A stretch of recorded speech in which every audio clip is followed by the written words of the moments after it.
IPL auction के बाद SRH की टीम सबसे खतरनाक टीम होने वाली है। ये मैं क्यों कह रहा हूं, आगे इस वीडियो को देखने के बाद आप समझ जाएंगे कि एसआरएच की जो टारगेट लिस्ट है, जो रणनीति काव्य मारन की है, वो खतरनाक होने वाली है। क्या स्क्वाड है एसआरएच का, पर्स क्या है और प्लेइंग 11 जो नई बन के तैयार होगी वो किस तरीके की रहेगी, उसके बारे में इस वीडियो में आपको पूरी जानकारी मिलने वाली है। तो शुरुआत करते हैं सबसे पहले कि एसआरएच ने किन किन खिलाड़ियों को रिटेन किया है, जो एसआरएच की फाइनल स्क्वाड है वो किस तरीके की है उसकी तरफ आते हैं, जिसमें आप देखेंगे ट्रेविस हेड हो गए, अभिषेक शर्मा, अनिकेत वर्मा और आर समरान यहां पर है। इसके अलावा ईशान किशन हो गए, क्लासन इस टीम का हिस्सा है, जिनके बारे में कहा गया था कि हैदराबाद इनका साथ छोड़ सकती है। इसके अलावा नीतीश कुमार रेड्डी, हर्ष दुबे, कमांडू मेंडिस को रिटेन किया है, हर्षल पटेल, बैडन कर्स इस टीम में है, पैट कमिंस कप्तान रहने वाले हैं, जयदेव उनाटकड़, ईशान मलिंगा और जिशान अंसारी इस टीम का हिस्सा है। यानी स्पिन गेंदबाजी की जिम्मेदारी जिशान अंसारी के पास रहने वाली है।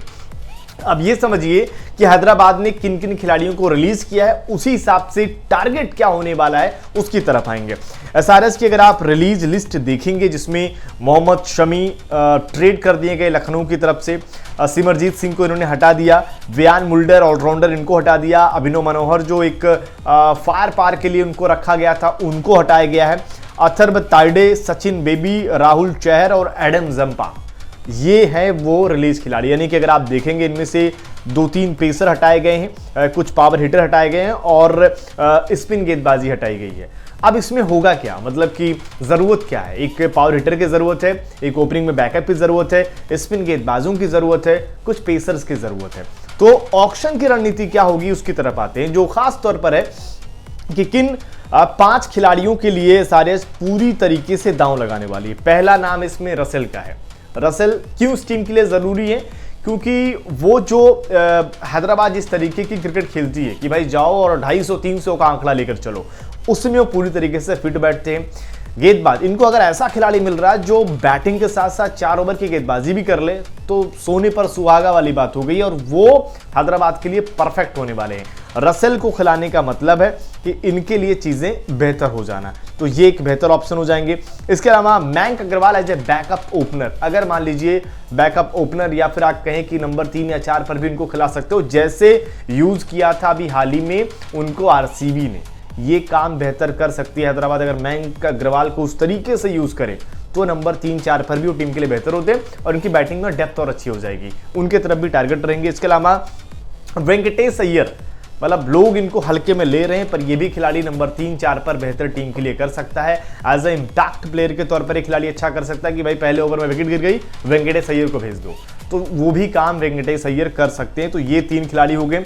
आकाशदीप, क्योंकि इनको पेसर की जरूरत है, तो आकाशदीप और आकाश मदवाल, ये 2 खिलाड़ी ऐसे हैं जो हैदराबाद के विकेटों के लिहाज से अगर आप देखेंगे तो इनके लिए परफेक्ट रहेंगे, क्योंकि आकाशदीप थोड़ा उस तरीके से बॉल डालते हैं, स्लोर भी अच्छे डाल लेते हैं, आकाश मदवाल तो अच्छे गेंदबाज हैं, तो इन दोनों के लिए भी कहीं ना कहीं ऑप्शन रहेगा। अब देखिए रवि बिश्नोई एक स्पिन गेंदबाज है जिनकी तरफ ये टीम जा सकती है, पर दिक्कत ये है कि रवि बिश्नोई के लिए मारामारी बहुत होने वाली है और इनके पास जो पर्स है वो अगर आप देखेंगे 25 करोड़ रुपए है, तो कहीं ना कहीं अगर मान लीजिए 12-14 करोड़ के लिए मारामारी हो गई रवि बिश्नोई पर और ये उनके लिए चले गए तो इनके लिए दिक्कत। इसीलिए ये कोशिश करें कि जरूर ऑप्शन के लिए जाए हैदराबाद, लेकिन ये हर्ष दुबे और इसके अलावा जो जिशान अंसारी की तरफ ज्यादा भरोसा जताएं, क्योंकि दोनों बैटिंग भी कर लेते हैं और इनकी जो स्टाइल है उसके लिए सूट करेंगे, तो वो दोनों पर भरोसा जताइए, ये टीम बेहतर लगेगी।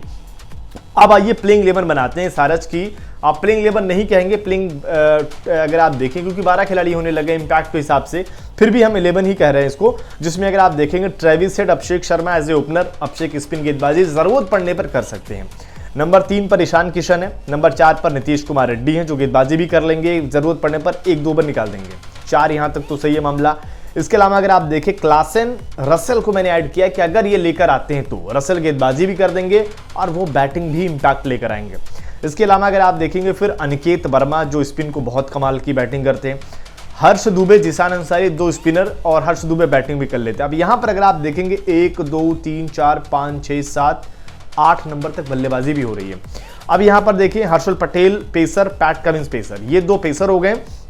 मैंने 2 पेसर इस लिहाज से प्लेइंग 11 में रखा है क्योंकि इनके पास रसेल और नीतीश कुमार रेड्डी यानी कि 4 पेसर हो गए। 2 स्पिनर भी यहां पर अगर आप देखेंगे जिशान और हर्ष दुबे, तो ये 6 बॉलिंग ऑप्शन, अनिकेत वर्मा और अभिषेक भी गेंदबाजी करा लेते हैं, तो अच्छे खासे ऑप्शन दिख रहे हैं। अब इंपैक्ट में या तो आप बॉलर लो, क्योंकि अब यहां पर अगर आप देखेंगे Travis head, Klaasen, Russell, PAT Cummins, 4 ऐसे खिलाड़ी हो गए फॉरेन खिलाड़ी, तो आपको इंडियन इंपैक्ट में देखना पड़ेगा। अब आप चाहे रविचंद्रन स्मरण को अपनी टीम में रखें जो इस वक्त अच्छे फॉर्म में है, तो फिर आपके लिए चीज़ें बेहतर हो सकती हैं।